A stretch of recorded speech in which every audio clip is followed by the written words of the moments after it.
Good evening students. अपन पढ़ रहे थे लास्ट वीडियो में हेलो एल्केन हेलो एरीन बनाने की विधियां जो कंप्लीट हो गई थी। उसके बाद में नेक्स्ट टॉपिक है अपने भौतिक गुण।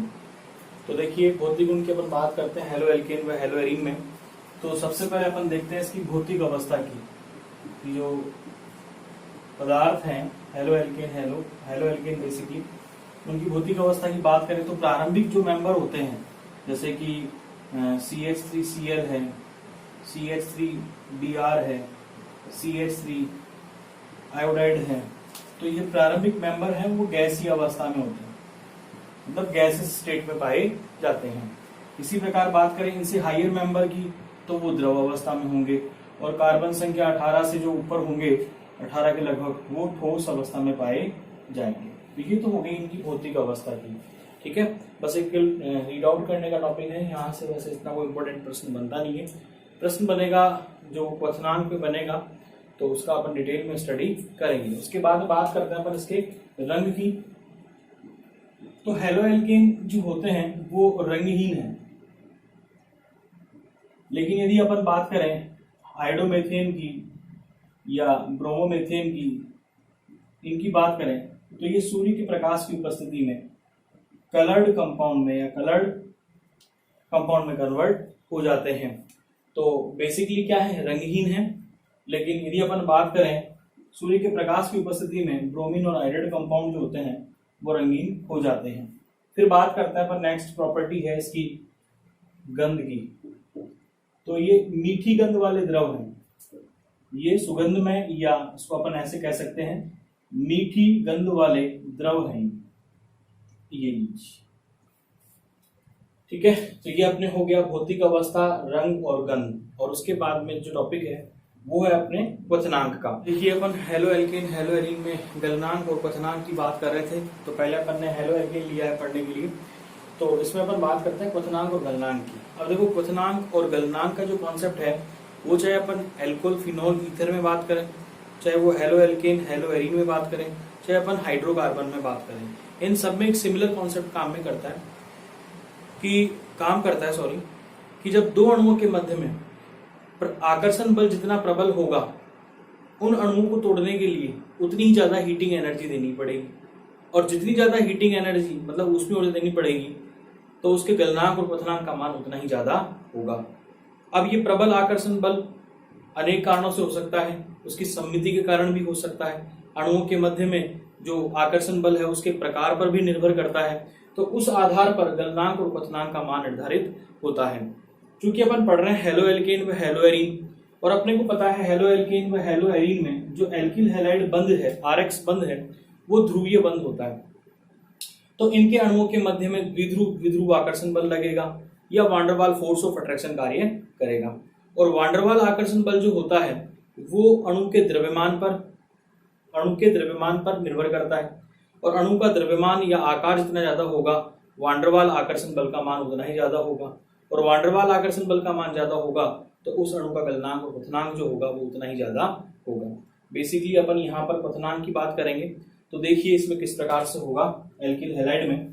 तो देखिए एल्किल हैलाइड के लिए अपन बात करें RX से डिनोट करेंगे, दो कंडीशंस बनती है कि जब X मतलब हैलोजन अलग अलग हो और R क्या हो, समान। तो पहली कंडीशन ले लेते हैं R समान, मतलब जो एल्किल ग्रुप है जुड़ा हुआ हैलोजन से वो समान हो। तब देखो क्या कंडीशन होगी, सबसे ज्यादा क्वथनांक का मान होगा एल्किल आयोडाइड का, फिर होगा अपने एल्किल ब्रोमाइड का, फिर होगा अपने एल्किल क्लोराइड का, और फिर होगा अपने एल्किल फ्लोराइड का।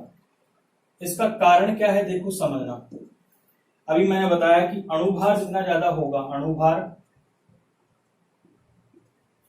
आकार भी अपन ले सकते हैं साथ में, अणुभार बढ़ेगा तो वांडरवाल आकर्षण बल जो है अणुओं के मध्य में, वांडरवाल आकर्षण बल का मान भी क्या होगा, बढ़ेगा। और वांडरवाल आकर्षण बल बढ़ेगा तो जो क्वथनांक है मतलब बॉइलिंग पॉइंट जो है उसका मान भी क्या हो जाएगा, बढ़ जाएगा। अब कुछ स्टूडेंट्स के मन में ये दिमाग में प्रश्न चल रहा होगा कि सर क्वथनांक क्या होता है। तो वह ताप, जिस पर सामान्य भाषा में अपन देखें तो उसको अपन ऐसे डिफाइन कर सकते हैं, भाई वह ताप जिस पर कोई द्रव उबलना प्रारंभ करता है या उसको केमिकल लैंग्वेज में उसकी डेफिनेशन दे तो वो क्या होगा कि जब उस द्रव का वाष्प दाब वायुमंडलीय दाब के बराबर हो जाता है तो वह जो ताप होगा उस द्रव के लिए उसका क्वथनांक कहलाता है। ये उसकी डेफिनेशन होगी। तो अपन सामान्य भाषा में ले, जनरल लैंग्वेज में ले तो उसको ऐसे समझ सकते हैं कि जब कोई द्रव उबलना स्टार्ट करे वही क्या होगा, उसका क्वथनांक कहलाएगा। तो बात करते हैं अपन यहाँ पर जब R समान हो तो इस प्रकार से ऑर्डर प्राप्त होगा, और यदि यहाँ पर R भिन्न भिन्न हो और X समान हो तो R भिन्न भिन्न हो गया, तो R भिन्न भिन्न हो तो वही कॉन्सेप्ट, सिमिलर कॉन्सेप्ट यहाँ पे काम करेगा।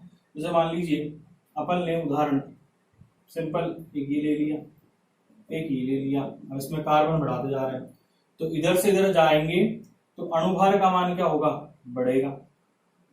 तो अणुभार बढ़ रहा है तो वांडरवाल आकर्षण बल का मान क्या होगा, वांडरवाल आकर्षण बल का मान बढ़ेगा, और वांडरवाल आकर्षण बल का मान बढ़ेगा तो जो क्वथनांक या बॉइलिंग पॉइंट का मान है वो भी क्या हो जाएगा, बढ़ जाएगा। लेकिन यदि इसमें कंडीशन और बनती है, यदि अणुभार समान हो, यदि अणुभार समान हो तो क्या होगा, यदि अणुभार समान है तो शाखाएं बढ़ेगी तो वांडरवाल, क्योंकि शाखाएं बढ़ने पर अणु का पृष्ठ क्षेत्रफल घटेगा और वांडरवाल आकर्षण बल का मान भी क्या हो जाएगा, घट जाएगा। तो शाखाएं बढ़ती हैं तो वांडरवाल आकर्षण बल का जो मान है वो क्या होगा, घट जाएगा, और उसके घटने से बॉइलिंग पॉइंट का मान भी क्या हो जाएगा, घट जाएगा। उसका एग्जांपल अपन लेते हैं, मान लीजिए इस प्रकार से है, मैं इसको थोड़ा ऊपर लिख लेता हूँ। एग्जांपल इस प्रकार से है कि अपन एक 4 कार्बन का एल्किल हैलाइड लेते हैं और ये लीजिए,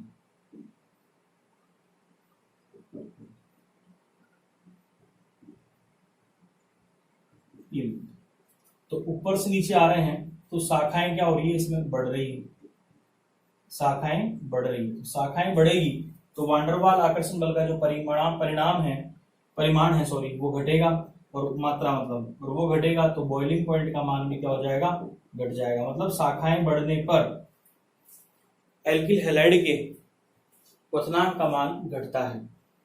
ये हो गया अपने एल्किल हैलाइड के क्वथनांक का मान। अब हम बात करते हैं हेलोएरीन में गलनांक और क्वथनांक किस प्रकार से ज्ञात करेंगे। देखिए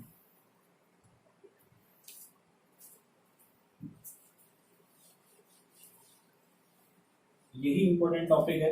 क्वथनांक अपने को ढंग से आना चाहिए कि प्रश्न यदि बनता है कॉम्पिटिटिव एग्जाम में भी तो वो यहीं से आएगा, इसके अलावा यहाँ से कोई प्रश्न नहीं बनेगा। तो क्वथनांक इनमें सबसे ज्यादा इंपॉर्टेंट टॉपिक।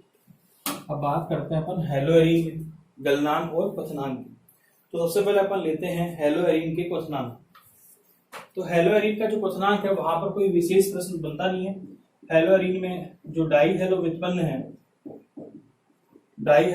है ऑर्थो समावेवी, मेटा समावेवी और पैरा समावेवी, तो इनके जो गलनांक का जो मान है, इनके क्वथनांक का जो मान है वो तीनों का लगभग क्या है, समान होता है। तो यहाँ पर कोई विशेष प्रश्न नहीं बनता। लेकिन यदि अपन बात करें इनके, ये तो हो गया बॉइलिंग पॉइंट मतलब क्वथनांक की।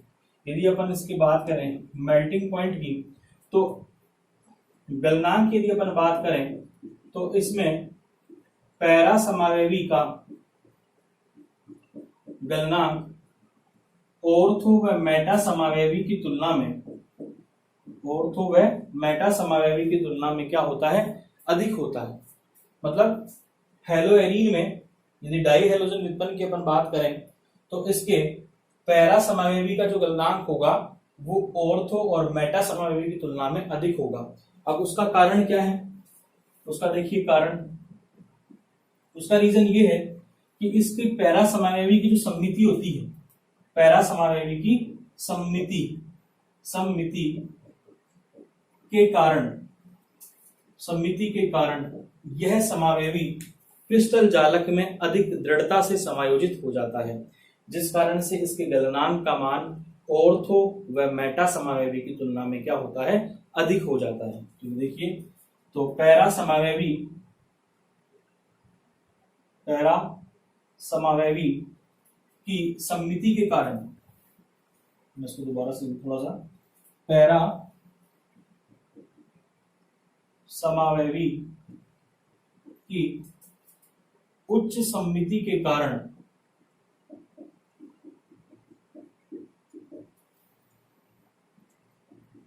यह क्रिस्टल जालक में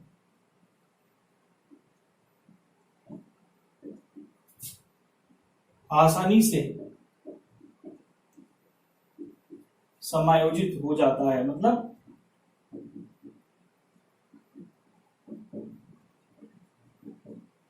वहां पर प्रतिकर्षण बल नहीं कार्य करता। तो गलनांक का मान क्या होगा, पैरा समावयवी के गलनांक का मान क्या होगा, अधिक होगा। ये अपने हो गया गलनांक और क्वथनांक हैलोएरीन व हैलोएल्केन में। अब नेक्स्ट टॉपिक है भौतिक गुणों में, अपन बात करते हैं इनकी विलयता की। तो देखिए नेक्स्ट टॉपिक है विलयता या सॉल्युबिलिटी। देखिए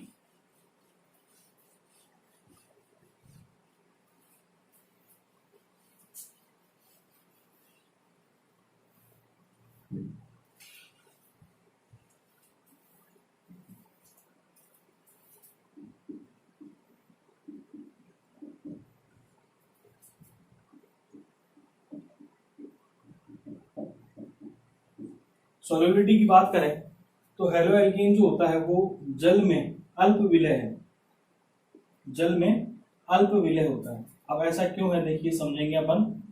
हैलोएल्केन जल में अल्प विलय होता है, उसका रीजन देखो क्या है।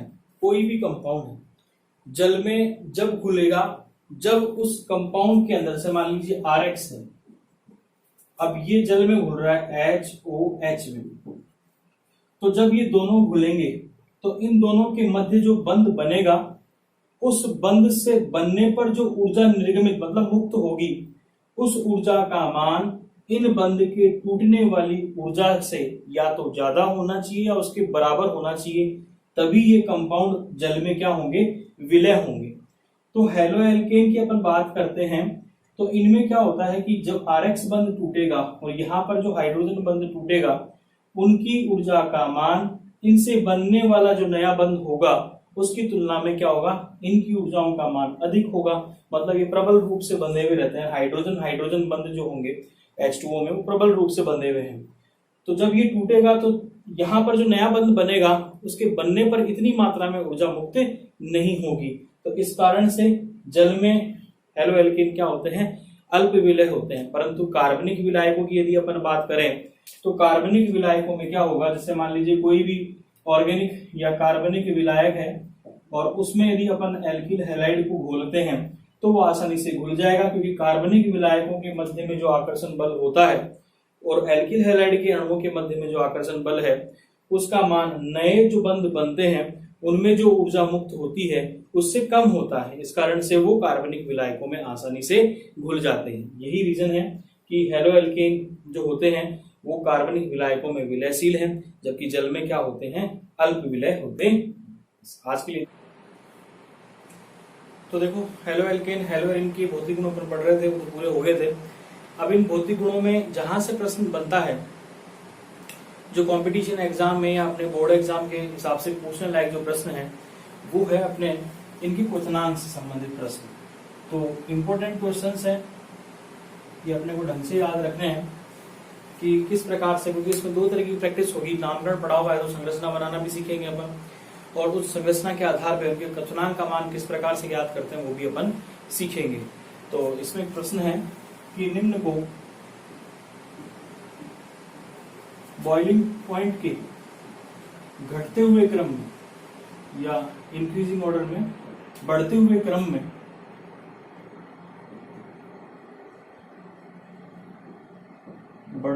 में व्यवस्थित कीजिए, क्रम में लिखिए या व्यवस्थित कीजिए की बात। तो देखिए इसमें कौन कौन से एग्जाम्पल है। पहला प्रश्न है ए, ब्रोमोमेथेन। आप भी साथ के साथ सॉल्व करते जाइए। ब्रोमोमेथेन पहला है, ब्रोमोमेथेन।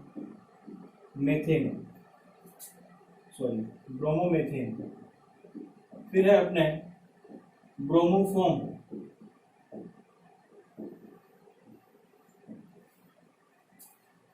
नेक्स्ट तीसरा है इसमें अपने क्लोरोमेथेन,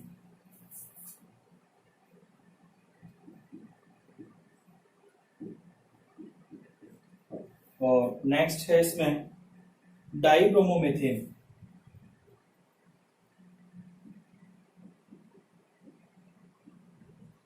तो देखिए इसमें प्रश्न किस प्रकार से अपन सॉल्व करेंगे। प्रश्न है बॉइलिंग पॉइंट का बढ़ता हुआ क्रम अपने को लिखना है।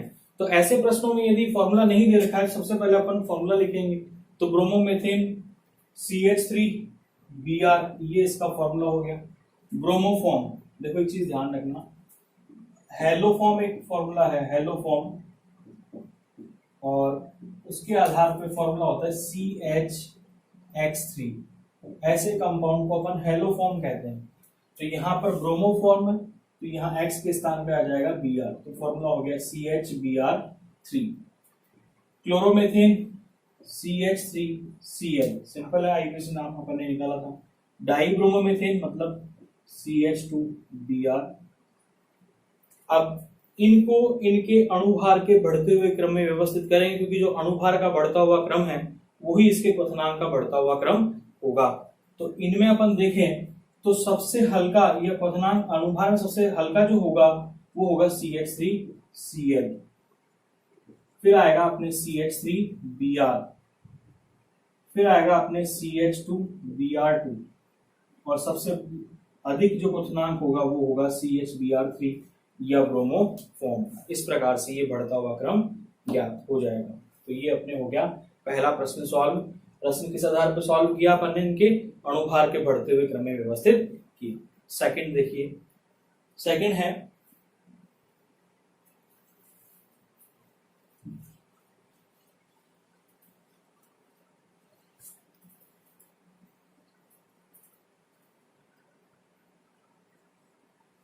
बी प्रश्न है 1-क्लोरोप्रोपेन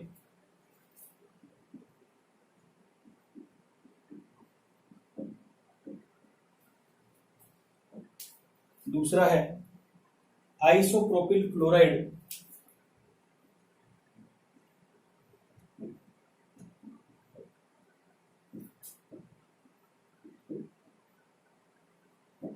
और फिर है अपने 1-क्लोरोब्यूटेन।